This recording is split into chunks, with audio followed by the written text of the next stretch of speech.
Bismillahirrahmanirrahim. Assalamualaikum warahmatullahi wabarakatuh.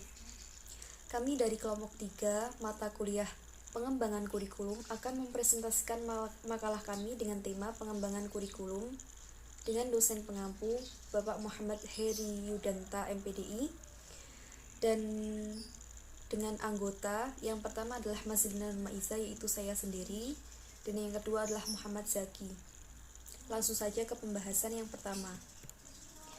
Pembahasan yang pertama adalah hakikat pengembangan kurikulum.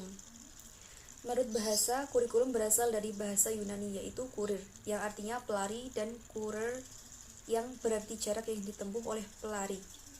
Istilah ini pada mulanya digunakan dalam dunia olahraga yang berarti a literary course, yang artinya suatu jarak yang harus ditempuh dalam pertandingan olahraga.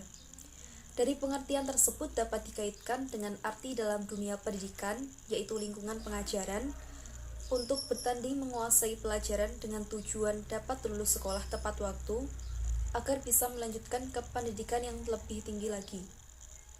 Dalam bahasa Arab, kata kurikulum biasa diungkapkan dengan manhaj yang berarti jalan yang terang, yang dilalui oleh manusia pada berbagai bidang kehidupan. Sedangkan kurikulum pendidikan atau manhaj al-dirasah dalam kamus tarbiyah adalah seperangkat perencanaan dan media yang dijadikan acuan oleh lembaga pendidikan dalam mewujudkan tujuan-tujuan pendidikan. Jadi, pengembangan kurikulum merupakan suatu gagasan atau praktek kurikulum baru dengan menggunakan bagian-bagian yang potensial dari kurikulum tersebut dengan harapan untuk memecahkan masalah atau mencapai suatu tujuan. Pembaharuan kurikulum sangat penting untuk diadakan, karena kurikulum sebagai alat untuk mencapai tujuan hendaknya menyesuaikan dengan perkembangan yang ada dan terus berlangsung. Pembahasan yang kedua adalah faktor-faktor yang mempengaruhi pengembangan kurikulum. Ada 3 faktor yang mempengaruhi pengembangan kurikulum. Yang pertama adalah perguruan tinggi. Perguruan tinggi memberikan 2 pengaruh terhadap kurikulum sekolah. Di sini, kepala sekolah menjadi pandangan yang tugasnya menjalankan ke kepala sekolahan. Yang kedua adalah masyarakat.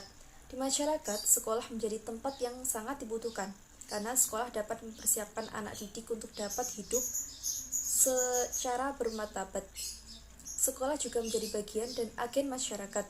Oleh karena itu, sekolah sangat dipengaruhi oleh lingkungan masyarakat di tempat sekolah tersebut berada. Dengan begitu, hendaknya isi kurikulum mencerminkan kondisi masyarakat dalam penggunaannya agar bisa memenuhi kebutuhan dan tuntutan mereka. Dan yang ketiga adalah sistem nilai. Dalam kehidupan bermasyarakat terdapat sistem nilai, baik nilai moral, keagamaan, sosial, budaya, maupun nilai politis. Dengan begitu, yang harus bertanggung jawab dalam pemeliharaan dan pewarisan nilai-nilai positif yang tumbuh di masyarakat adalah sekolah, karena sebagai lembaga masyarakat.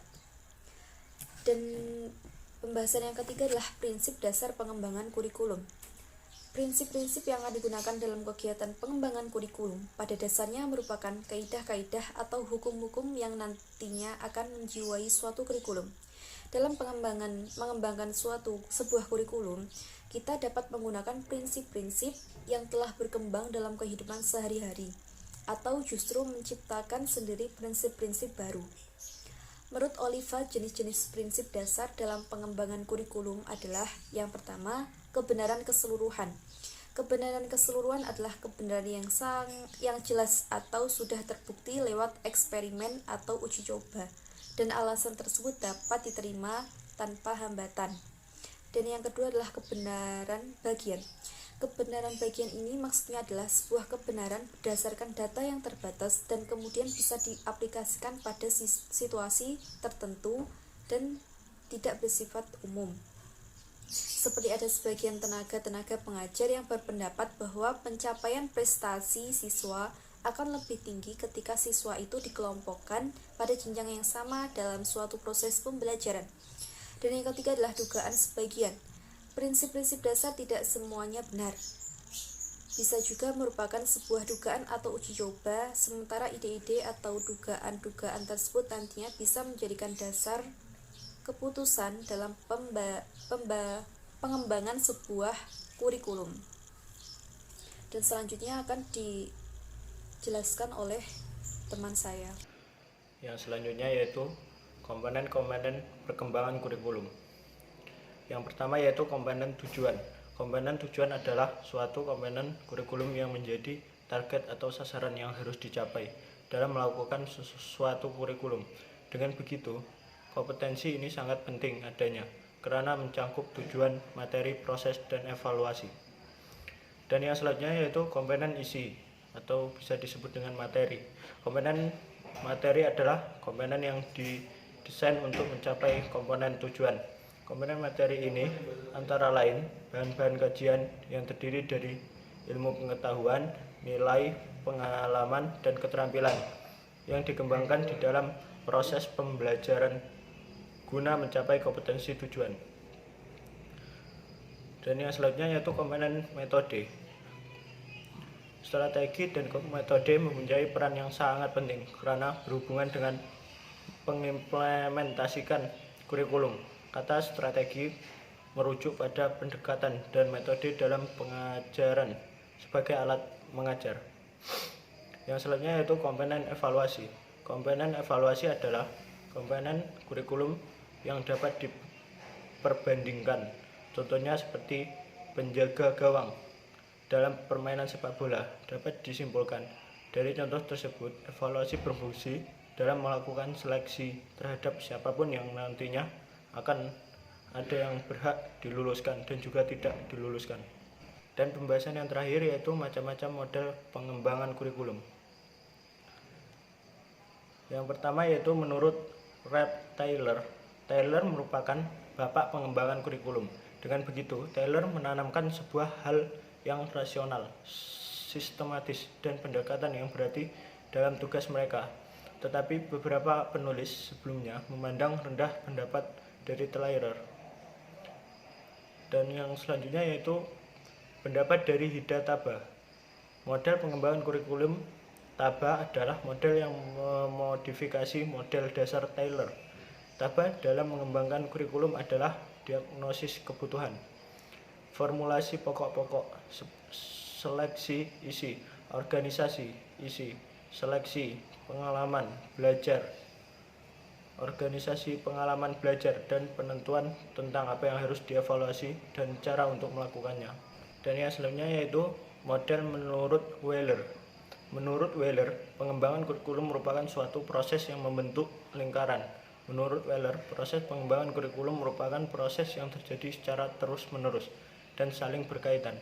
Wheeler berpendapat bahwa proses pengembangan kurikulum terjadi dari 5 fase atau tahap. Dan yang selanjutnya yaitu model Basham System. Model ini melibatkan para ahli dan tokoh pendidikan yang berpengaruh pada pengembangan kurikulum, baik secara langsung maupun tidak. Penyesuaian ini disesuaikan dengan tingkat dan luas wilayah, sebagaimana untuk tingkat provinsi dan nasional, tidak begitu melibatkan guru. Dan yang terakhir yaitu model pengembangan kurikulum Rogers. Ada beberapa model yang dikemukakan oleh Rogers, yaitu jumlah dari model yang paling sederhana sampai dengan yang komplit. Model-model tersebut disusun sedemikian rupa sehingga model yang berikutnya sebenarnya merupakan penyempurnaan dari yang sebelumnya. Adapun model-model tersebut sebagai berikut. Model yang pertama yaitu model yang paling sederhana, menggambarkan bahwa kegiatan pendidikan semata-mata terdiri dari kegiatan pemberian informasi dan ujian. Yang selanjutnya yaitu model yang kedua.